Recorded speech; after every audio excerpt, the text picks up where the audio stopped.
The truth is, the American church is declining in attendance. In 1990, almost 25% of the American population said that they attended church frequently.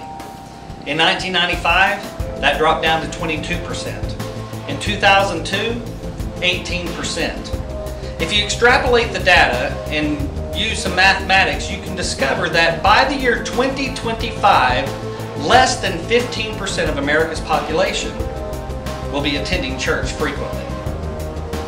That's if the church continues to stay flat. And I really believe that's the problem with the American church today. It's like this can of soda that I've had open for over 24 hours. Notice when I pour it.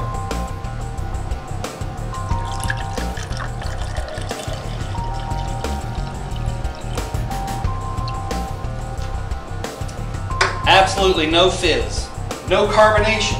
And who wants to drink a flat Coke? Yuck.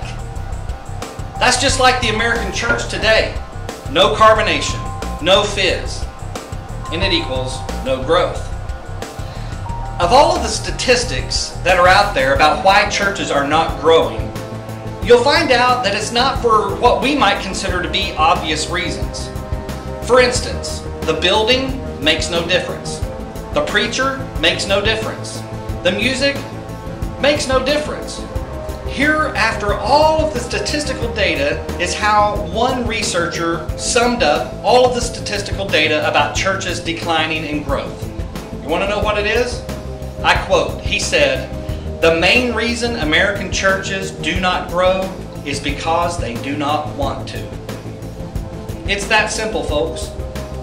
Our model for church growth is not some mega church out there that's got 2, 3, 4, 5,000 people in attendance.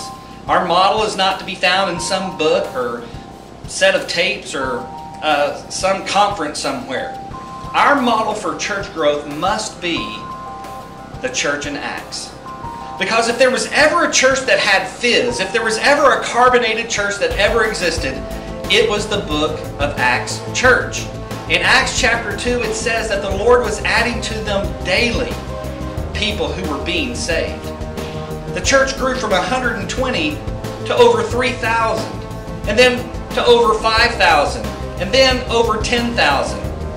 And some scholars say that by the end of about 10 years, the church in Jerusalem had over 60,000 people in attendance each and every week. What do we learn about that? Church growth is definitely biblical. I don't know about you, but I don't want to be a flat church. I'd much rather be a church with some fizz. Just listen to this. Oh yeah. Check out the difference.